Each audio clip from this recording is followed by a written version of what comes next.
All right, let's talk about creating content that converts and also content that's going to grow your account. Very important. If we want to grow this thing, we're going to have to produce something of value, something that people actually want to tune in and follow, something that's consistent. Nobody wants to come follow an account or be friends with somebody where it's just tumbleweeds. There's nothing going on. So we need content that we are going to produce and that we are going to actually put out into the world on a consistent basis. And so again, this may only take you an hour or two today to kind of produce it, put it together. There's a number of different ways that this can be done, and I'll roll through those. But this is one of the most important pieces. Without it, you're not going to grow your account, and certainly you're not going to have people convert to leads and sales. And so anytime that we create content, I'll premise this with this. You are going to be able to take the frameworks I walk you through in this video and use them for a variety of different sort of mediums in terms of content. So you can take these concepts and turn them into Facebook posts, which is something I do a lot of. I do a lot of writing. I'm much more of a writer than a video person. And so I always like to do posts and usually include pictures and things with the post. Those have worked incredibly well for me. But Facebook is also now very much a video platform. And so Facebook started to introduce obviously Reels, which are short, 30-second type videos. And so you can take any of these frameworks and also add them in as Reels and sort of convert these concepts into video. And so I will walk you through exactly how this content gets produced and the frameworks that you can actually use for yourself. And if you just kind of take these and you put your own spin on them, take your own content for whatever niche that you're in and apply these same frameworks, you'll have great results and great success with it. So first things first.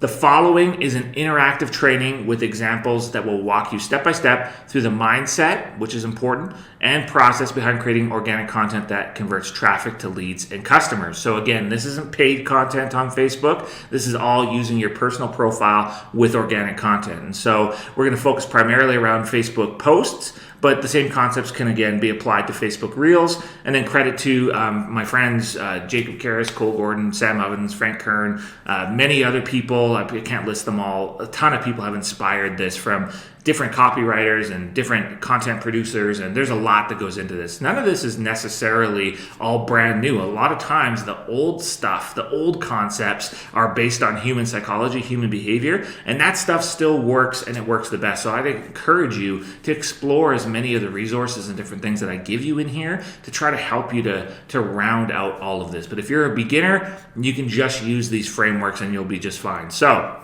why organic marketing works.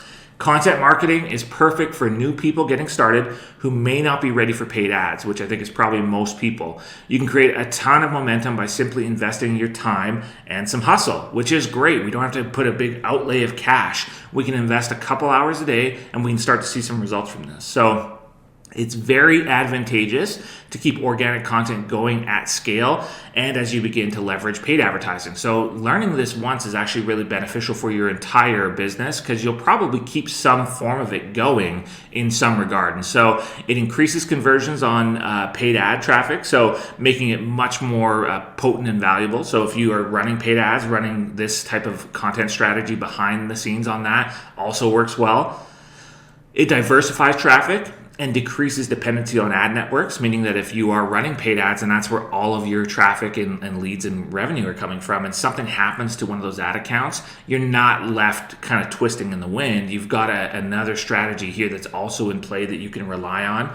It improves lead quality. It boosts real and perceived brand equity in the market. So if you're building a personal brand, which is what we're focused on, the more that you do this stuff, I think the more perceived value your personal brand will have, the more authority that it builds, the more trust it builds with your market of people. So really important to kind of dial all of this in.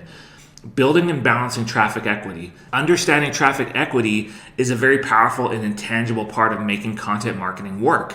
It's the available value and credit stored within the hearts and minds of your audience, meaning that your audience of people will have a certain perceived value, almost like an equity store with you, whether they know it or not. It's somewhat subconscious, but things that increase traffic equity is adding value to your audience, giving them stuff that they really need, stuff that makes them feel good, stuff that might educate them, stuff that might entertain them. If you can be humorous on social media, that's always a big win. That helps. People like to follow people who can make them laugh and kind of break up the day. That's valuable in the marketplace. So this doesn't always need to be coming from a place of, oh, I'm some like big expert and guru who can make your life better. A lot of times people just follow people because they make them feel good, right? They entertain them, they educate them, they make them laugh, these types of things. So adding value to them increases your traffic equity.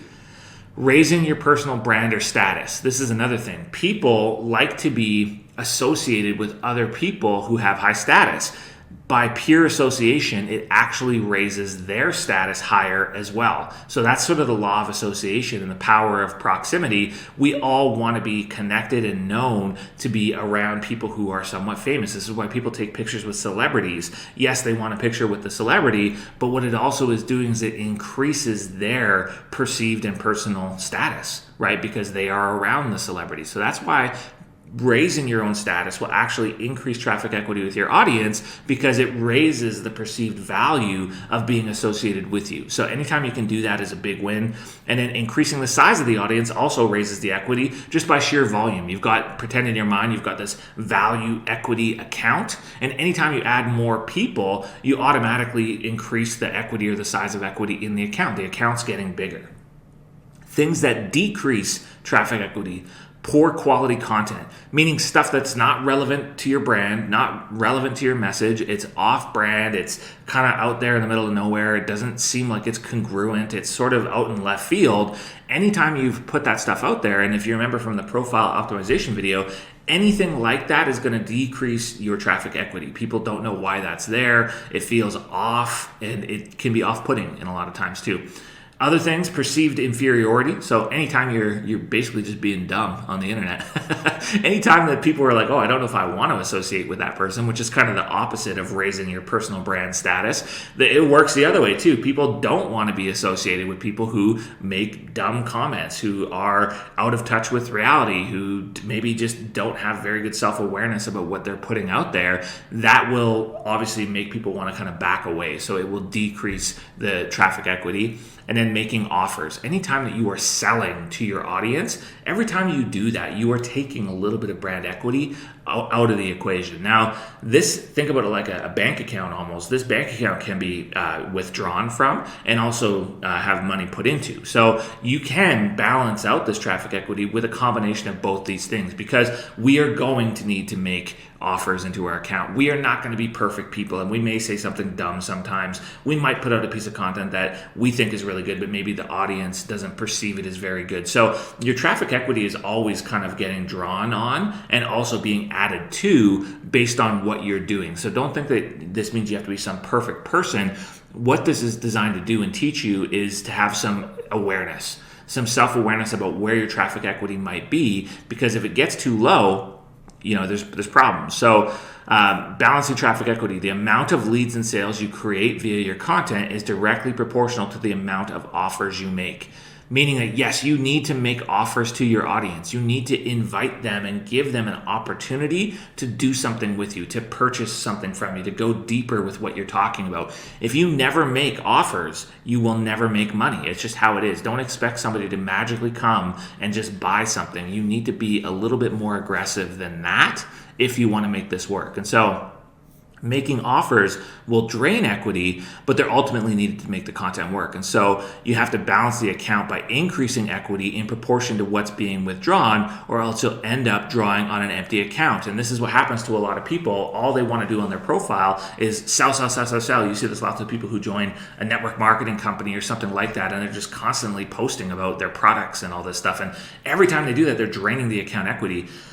People don't want to follow an account like that because there's nothing in it for them. There is no equity left. The value is gone. They haven't actually added anything to anybody's lives, and all they're doing is asking. All they're doing is withdrawing. And when you start to withdraw on an account that is empty, then bupkis. You're not going to get anything from that, and that's when you'll start to see traffic leave. You're going to have people unfollow and leave, and certainly not be in any position to buy. So you want to be really careful with your traffic equity. You want to build it and then withdraw a proportional amount, and then that's how you're going to get the results that you really want, and then you're going to fill it back up again with more value. So the 3 content groups: value, which I know is such a vague term. People always say, well, post value.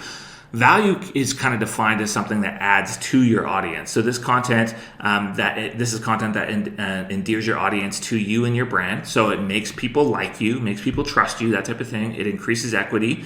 The worst content to generate leads and sales. Unfortunately, when you just post random value, don't expect to get like leads and sales from that. It does happen. It can happen, right? Especially if you've got your profile optimized properly and you got your links all in the right place. Sure, if you post something great, somebody might see it on your profile, click your profile, click your link, and you might get clicks that way. It does happen. Okay, people are naturally curious, so that does happen. But more often than not, it's just designed to build trust and build sort of likability with your audience. And so examples of adding value could be something like inspiration, entertainment, engagement posts, things that get people to interact with your posts, anything along those lines, humor. Those things work really well to add value to people. And so the better you know your audience, the better you're going to be able to actually create real value for them, because you know what they're struggling with. You know what they like, what they don't like, that type of thing. So the more in touch with that you can be, the better you're going to do with this.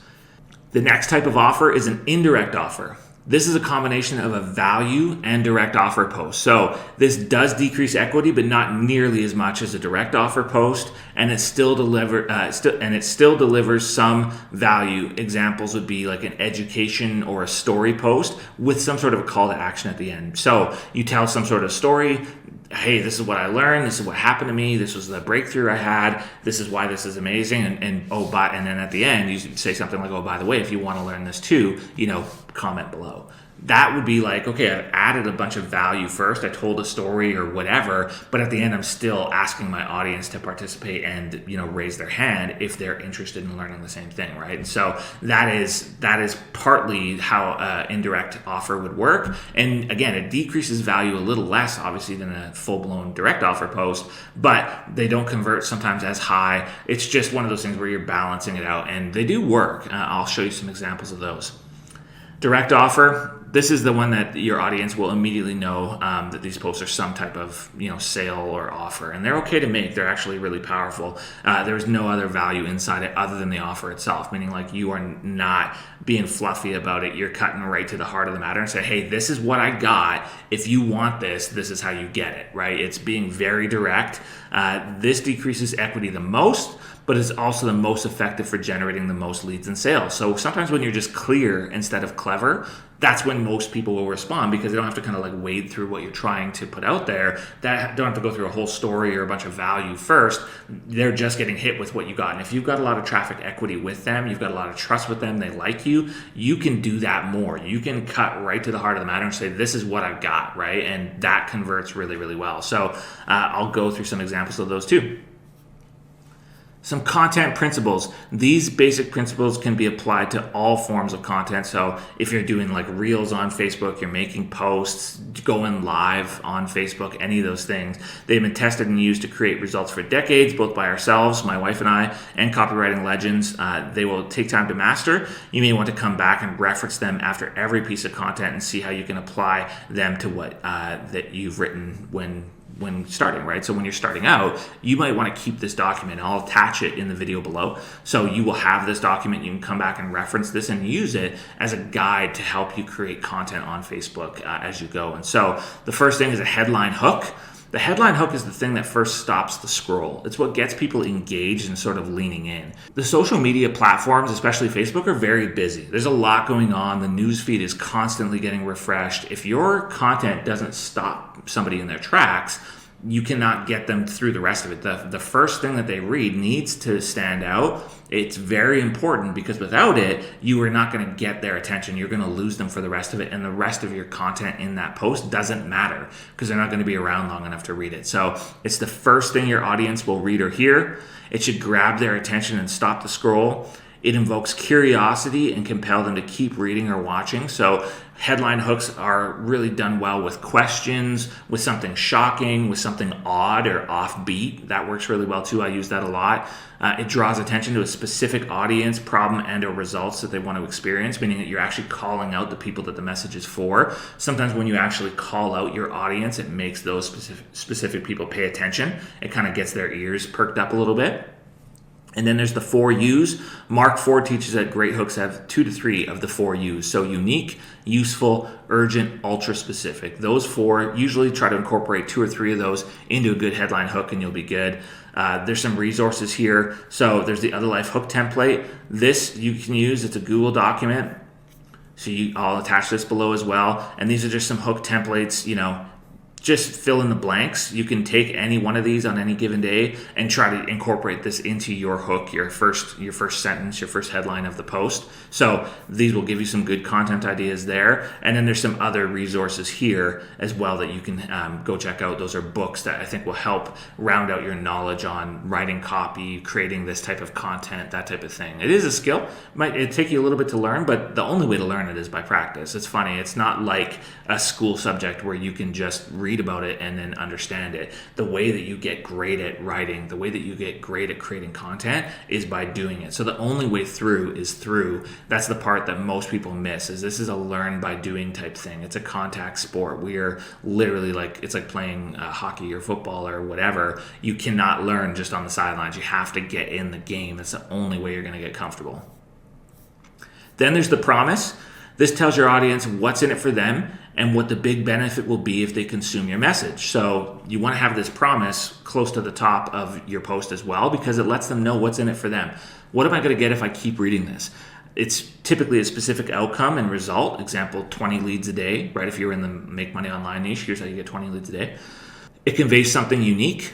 It fulfills a deep desire or solves an urgent problem. And then the Y3 promise, Oren Clough talks about answering these 3 questions as soon as possible in the promise. Why is it important to me? Right? So this is the questions that your audience will be asking themselves that you need to answer. Why is this important to me? Why should I listen to you? And why should I listen right now? If you can answer those 3 inside of your promise, like turn your promise into something that answers those 3 things, that is deadly. Yeah, that's the money shot. That's the one that you really want to get good at. And so I might say something like how to create Facebook content that converts because you don't have money for paid traffic right now. And if you learn how to post Facebook content that converts in 1 to 2 hours a day, you can make $5 to $10 a month from your Facebook profile. And this is the exact strategy that I use to make 7 figures from my Facebook profile. And it is only going to be available for a limited amount of time. So here's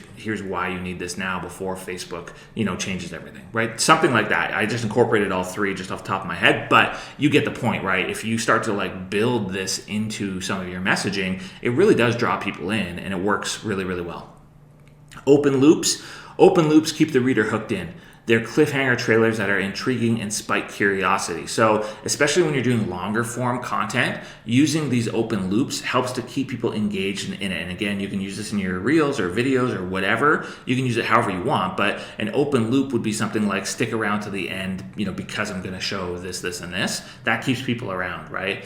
Keep reading if, more on that in a second. I'll circle back to that. Using phraseology like that inside of your messaging, inside of your content, will keep the reader or viewer around longer to kind of get through your message, especially if it's a little bit of a longer one. Then there's the big 4. Kyle Milligan talks about how all great content has the following elements: big and fast, new and only, easy and safe and predictable. So great content usually it revolves around some of those things. Those are just the features that draw a lot of people in. People want to engage with things that focus around those areas. And you can tell that if you've ever read any news headlines, they're usually around those things. Add in, shocking, or scary or something like that. And that's another thing that draws people in. So resources on that: Pitch Anything by Oren Clough, Breakthrough Advertising by Eugene Schwartz. That's a really tough one to find. You might be able to find some version of it online, but that's obviously it's an epic go-to for anybody who's in the content marketing game. It's a very old book, but a lot of like very tried, tested, and true methods of copywriting, advertising, marketing in general, creating content have come from that book. So if you can find it, it's a great investment. It's not cheap. It's probably a $500 book. Take Their Money by Kyle Milligan. Another really good one. Okay, content frameworks and examples. So the direct offer post. State a specific number of people you're looking to help. This creates a sense of urgency and exclusivity. Describe who you're specifically looking for and their character traits. Attach a clear time frame and specific result.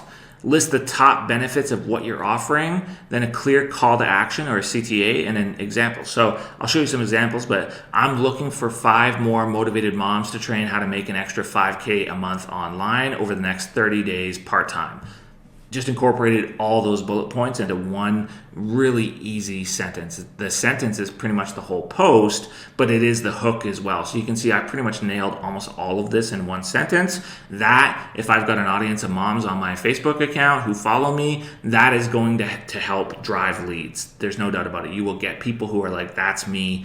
That, raise their hand. I'm totally in for that. That sounds perfect for me. And so the more clear you can be with this, the better you get at crafting these, the better your content's going to do. And so later on in the content, I'd say something like, if you're ready to finally have true location freedom, have total control of your schedule, learn a high value skill, make 5 to 10K a month, income potential, call to action, right? And this could easily be done for, I'm looking for 5 more motivated moms to train how to lose an extra 10 pounds over the next 30 days and do it with 1 to 2 hours a day, right? If you're finally ready to look and feel great and feel like your best, have energy for your kids, learn how to love yourself, whatever it is, like you can do your own sort of spin on this for whatever niche you're in. It can be adapted for anything with just a little bit of creativity, okay?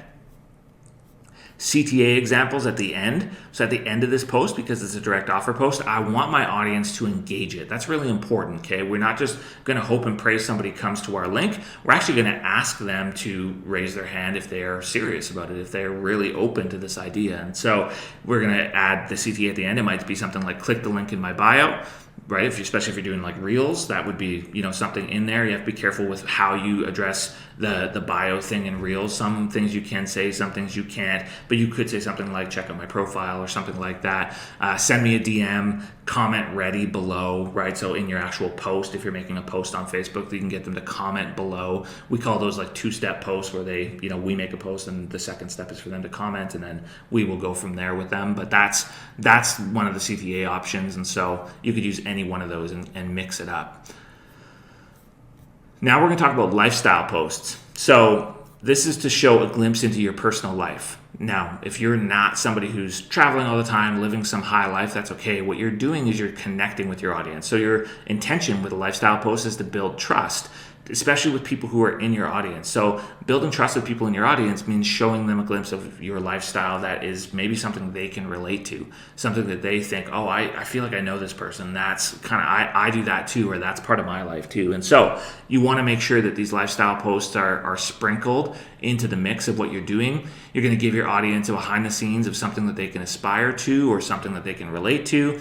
And then some examples. I give some quick examples here. You can check them out. There's links to all these, Facebook posts. And so, I always go through like what lifestyle kind of looks like for ourselves. And so I just give simple lifestyle posts. This is us in Tuscany, 185 reactions, a bunch of comments, just stuff that builds trust. People get to know my wife and I a little bit better. And so you can go through these examples sort of on your own as well. This is like a story of how I met my wife and the struggles and stuff we've gone through in business and some of those things that, again, it's meant to build trust. There's no call to action in these. It's not meant to generate leads. It's meant to build traffic equity. It's meant to pour it into that account, get people to know us a little bit better. That can be a little scary to do at first, and I still don't do it enough, but it is a really great way to build trust. Let people in just a little, right? When your audience feels like they know you, it's magic, right? It really is for building trust especially, right? So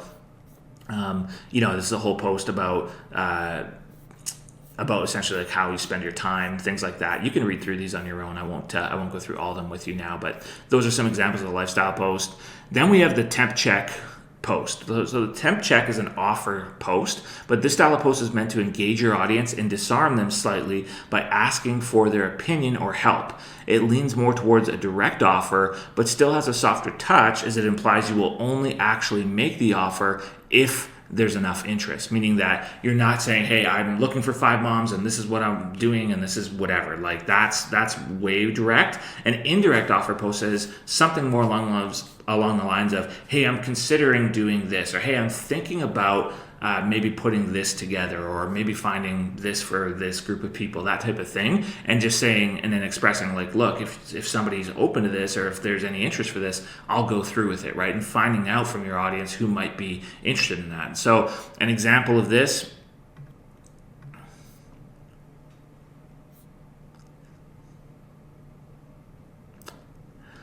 here's one from last year. Considering doing a virtual workshop on how Jessica and I have quietly built a multi-six-figure-a-month digital income and how we can help you get started to make your first sale online.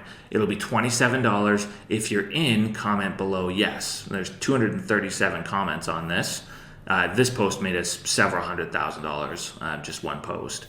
But people are all on here. Yes. These are all leads, right? This is all leads. This is from one post on my Facebook profile. Really, really simple to put together. Literally could fit even in like one of these style posts. We try to keep it nice and short, right? And that's going to get people to raise their hand and say, yeah, I'd be interested in that. Now, do you need to be in this position to do it? Well, what if you have a product that has a great promise or offer? Could you make this style post for a product that you're representing?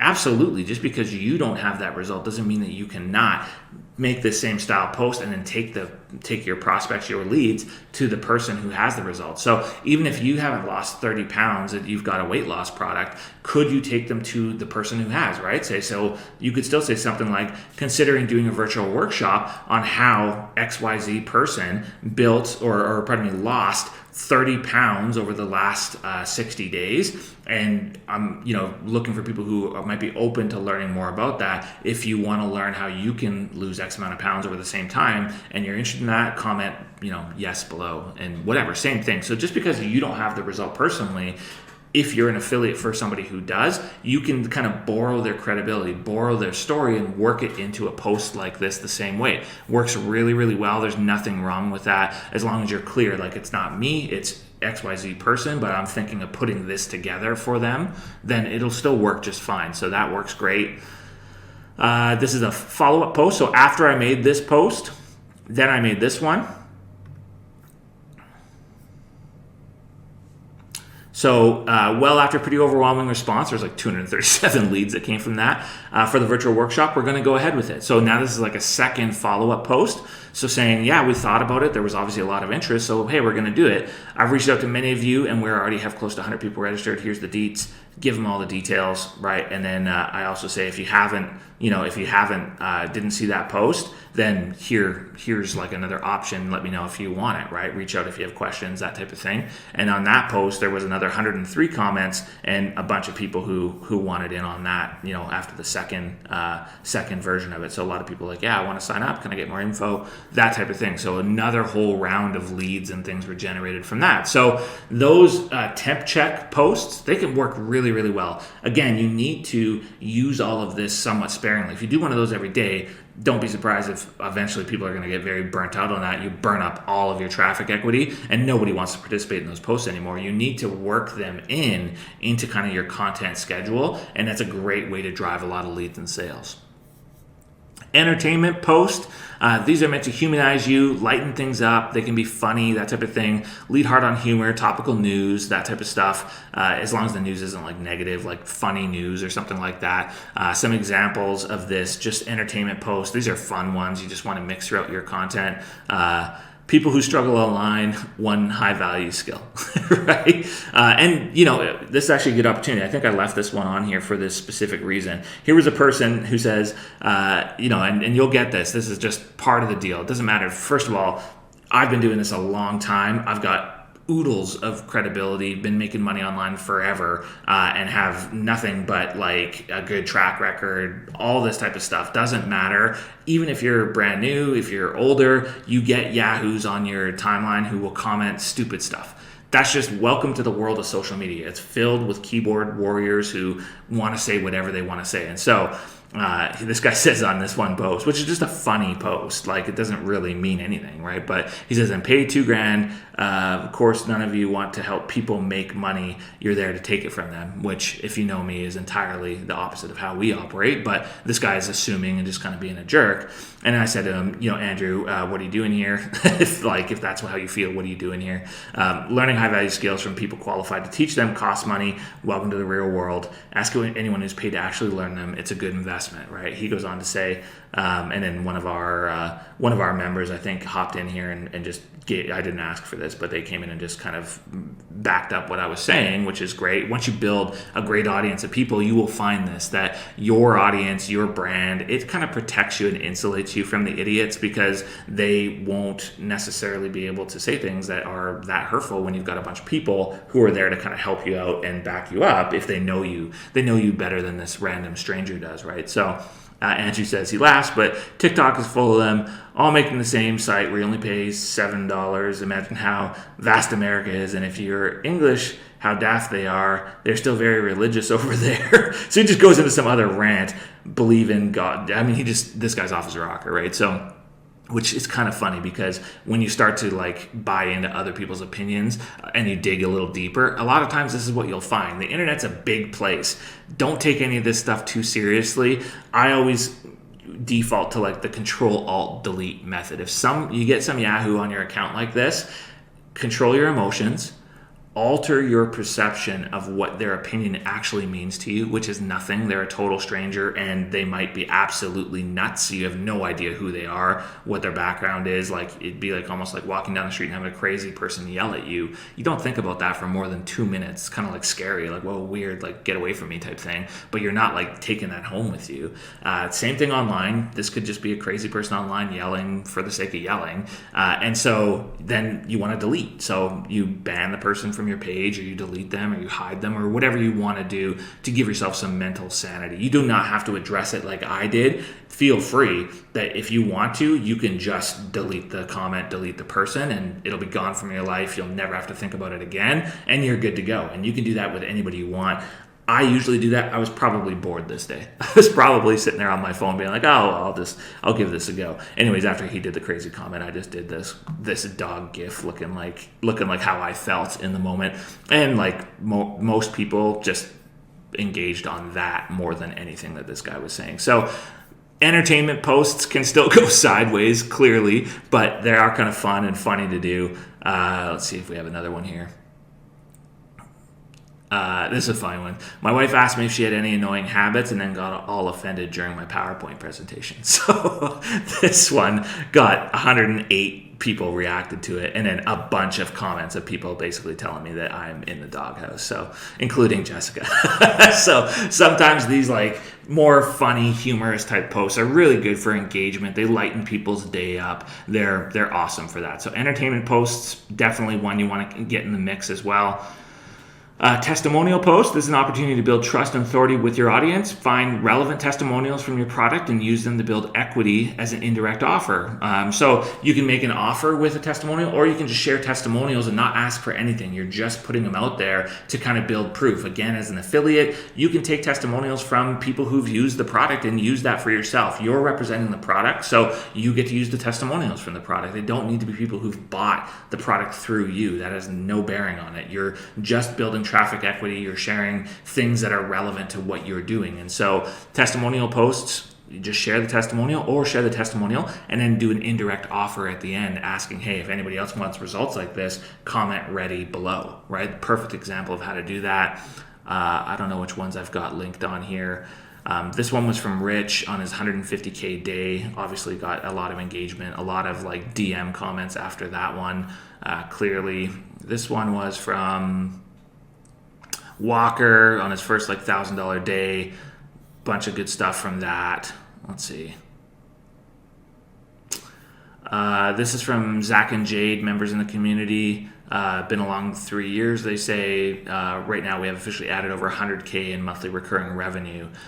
So a good example of another big breakthrough. Another member crossed over $100,000 a month in revenue. And then again, a bunch of like good comments and engagement. So pretty cool. You can just share wins from, whatever product you have that you're representing, anything that's aligned up with your brand that seems like would be a good fit to share wins, results, testimonials, case studies, things like that really build traffic equity. More so than almost anything else, is people want to see results and see things happening. So the more of that you can share, the more traffic equity you're going to build up. Quote or inspirational post. I'm sure we've all seen way too many of these on social media, but they're nice to mix in, especially if that's who you really are, right? So people gravitate towards positive people. If you can be positive and that means sharing a quote or something, that's fine. These posts can build equity and they can be overused. It kind of screams amateur if you're just doing posts and quotes. People hate that. Where it will start to decrease equity. So use sparingly. Mix these in, but use them sparingly. I don't even know which ones I have as examples on here, but kindness is underrated. There you go. That's a good one. Lots of engagement. Simple, fun. Took me 2 minutes, but it builds traffic equity, which is great to have in the mix. A listicle post. This can be an education, inspiration, or any number of other post types, but formatted in a bullet point or numbered list style. People seem to really like lists, top 10 lists, best restaurants lists, these types of things. People really engage with that type of content. So that's something you wanna probably add to the mix as well. I don't know which one I've got on here. Let's see. You guys can go through all these yourself too. 10 insights for someone who's made over $10 million online. So just a really simple list and a super value pack, because these are just 10 lessons and a lot of engagement and stuff on that too. So yeah, those listicle posts, those work well. Story post. This one's a little bit more advanced, I would say. Story posts kind of take time to craft, especially when you're brand new. You maybe won't have a fully fleshed out story yet, right? You're on chapter 1. Hard to write a whole story when you're on chapter 1, but it can be done. You can still talk about your background, things like that. This is designed to be an allegory, which is a story with a message or a metaphor, right? So it should create relatability, vulnerability, and desirability in your brand and in your offer, whatever your product is. So this is an indirect offer. The story framework sequence. There's the headline hook. There's the shared challenge. There's the origin story, there's the breakthrough, there's the offer, and then there's the CTA. So the headline hook is, of course, the opening hook, the thing that gets people really drawn in. The shared challenge is you create some relatability with your audience. So share a problem you were dealing with that they can relate to and are likely struggling with presently. So that's always a really good thing to do. If you know your audience well, you know that niche, you can probably share a story about how you had the same issue, you're struggling with the same thing just like they are. Then the origin, this is the start of the story. It should give enough background to paint a quick picture and transport your audience to a specific time, feeling, and scenario. So this is where you maybe talk about that time where you were having that problem, just some background on where you were. Breakthrough, this is where you explain how you broke through and overcame the challenge, usually having to do with your product. So this is how the product helped me overcome this challenge, or this is how this experience helped me overcome the challenge. This isn't a detailed how-to, it's a high-level overview of what allowed you to break through and how it felt and affected you. You can build a lot of curiosity here. When you're creating content, don't leave out your feelings, right? Don't just talk about the how and the what. Talk about how it made you feel, right? That is a very important piece to content. And then the offer, this is where we detail out how the offer, detail out our offer and how we intend to help our audience overcome their shared challenge with the offer. Then the call to action. Our call to action here can be as simple as asking to comment, send me a message, click the link, etc. So I almost never share links on an actual post. First of all, it's going to really severely limit the reach of the post. If anything, I might share a link if it's done the right way. Remember, as an affiliate, we're not sharing direct links, but we're sharing our unique link, right? That's done the right way. That might be done in the comments, or I might just ask them to go to my profile or send me a message. I prefer not to put a link out there on the actual profile. Why is that? If you put a link directly on the profile, it means that other people who see the post technically don't need to engage it to get what you are offering, meaning that they won't need to let you know that they're interested, which means that they have 100% control and you have none. I would prefer not to put a link out there and let that person have to engage me in order to actually kind of see what I'm talking about, right? So that's one way to do it. The only reason I have them on our actual profile when we're optimizing the profile is so that if I get random traffic who's just coming in off of Reels or whatever, just followers, that if they wanted to just go to the link and buy, they could do that. But when I'm making specific offer posts and things like that, I want to know who in my audience wants it. I don't want to necessarily put that link out there. So don't do that. Make the audience engage. Make them raise their hand and tell you that they're interested. Some examples of this, you can go through these. These are longer posts. So this is about how I quit my job. This was 12 years ago. This was 6 years free. So 16 years ago. 18 years ago I quit my job. So that post just goes through kind of the story of that. So it's amazing. Been free for 18 years now. It's hard to believe, but time flies. So that's that piece there. You can go through some of those story examples. Then there's the education post. Gives your audience real information they can act on and builds big equity. So teaching things to people, showing them things that they can use, walking them through something maybe on video, or teaching, taking trainings that you've taken and putting your own spin or adapting them and teaching what you're learning is a big thing. We call that learn, do, teach. So learn, do, teach means you learn something, you do it for yourself, and then you teach your audience what you did to get the result. So these can be longer posts, video walkthroughs, or just short, quick tips, that type of thing. Use the learn, do, teach process. Learn something from the training or anywhere for that matter. Take action on it and apply it, right? That's an important step, the do part. You got to go apply what you learned. Don't just be somebody who takes information and then regurgitates it out with no background in it or never having done it yourself. Apply the information for yourself and then show your audience or teach your audience how to do it, and you'll get a lot of people who love that because it's a lot of value. People really take a lot of value in education when it's something that's important to them. So the education framework sequence, what? So what was the result? What happened? Why? Why does it matter? Why was it important for you? Why is it important for them? Lesson, what did you do to achieve the result? What can they do to achieve the same result? What did you learn through the process? And then apply. How can you take the action? How can they take action on it now? And then the last piece, the CTA, call to action. If you want to learn how to take action on this and go further with this, comment below, send me a message, that type of thing, right? So that's a really good example of an education post and the framework I would use to walk through that exact style post. I don't know which example I have here on this one. So avoid this one thing and I almost guarantee you'll fail online. So just a quick, simple online lesson, right? Teaching online. That's it. That's the conversion content process. Now, of course, if you're going through this, you're thinking, well, how do I mix all that stuff together? Look, you can kind of gauge your own traffic equity, but traffic equity, as long as you always have in mind that it needs to be balanced, that you can't do all direct offer posts, that if you do that, you're going to really drain all the equity out. People are going to get so sick of you talking about stuff you have for sale that they're never going to want to engage with you. On the flip end of the spectrum, if all you do is post quotes, nobody's going to care. People are going to stop following you. There's not value in that really for them, and you're never going to sell anything because you never are making offers. You're never giving people an opportunity to do that. You want harmony between the two. You want both of those things to come together and sort of meet in the middle. That is how you balance traffic equity. And if you do that, you're going to get a great mix of an audience who loves you, trusts you. Your audience will build because people share your stuff. People come and see your profile after maybe watching one of your reels or something, and they say, this person shares really good stuff. Like their profile looks good. They look professional. They're sharing great stuff. It looks like a lot of people are loving this stuff. That's how you get follows. That's how your account builds. And then when you do make these direct offer posts, you actually get people where there's an account with traffic equity to draw on who raise their hand and say, I love what you're talking about. This is really good. I want more information on that. Tell me how that's done, or sending you DMs, private messages, that type of thing. And then there's a whole process from there from how to move those people into more of leads and sales. But that is the conversion content framework. Use all of those, use a mix of them, and you'll see that your account will grow and you'll start to turn that thing into a lead and sale machine.